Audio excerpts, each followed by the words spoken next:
Ayaw kumain ng lumang kanin, so gawaan natin ng paraan. Gawin natin fried rice. Ayan, may ito ngayong bahaw. Kung tawagin ay bahaw. Meron akong gulay, yung ano to, binili na sa supermarket. Yung frozen. Meron akong onion, white onion. Meron akong onion ring, pang toppings mamaya. And bawang. Tara, samahan niyo ako. Ayan, meron na nga akong ininit na kawali at nilagyan ko na ng mantika. It's olive oil again. Unahin ko to, bawang.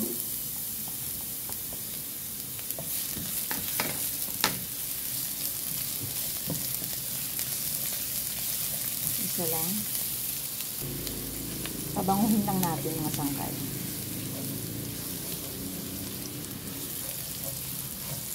Pag feeling nyo mabango na parang kayo, charot, pwede na ilagay ang onion.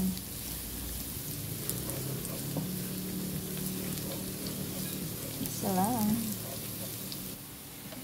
Ayan nga, mabango na. So, ilagay natin ang ating white onion. Isa lang ulit.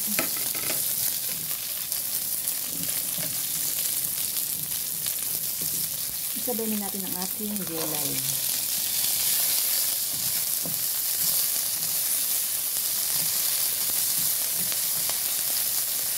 And then, ngayon takpan natin.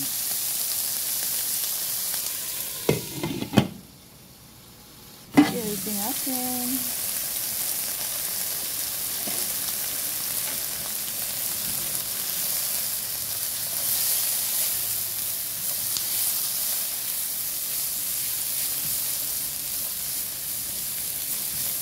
Ito na natin maili ang gulay. Ngayon natin maili ang kanin. Takpan ulit natin. Takpan ulit.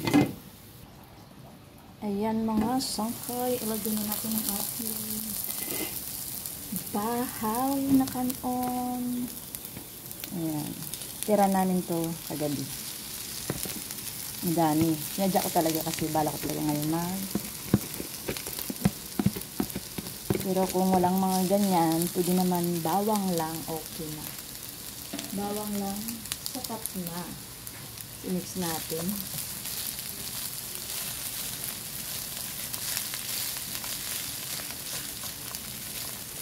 Hirap mag-mix mga sangkay ah.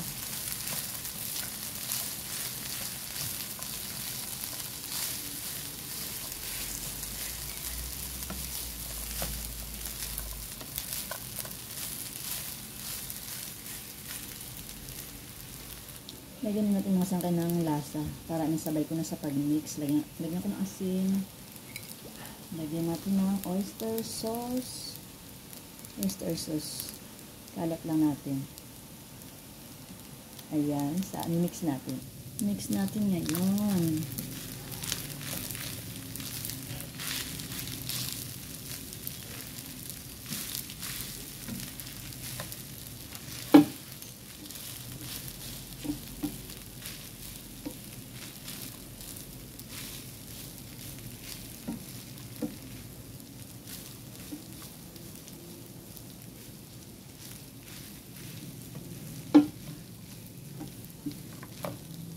Ayan mga sangkay, haluan natin ng kunting dahon ng sibuyas, tapos i-mix natin yung iba. Toppings natin mamaya. Ayan, done na.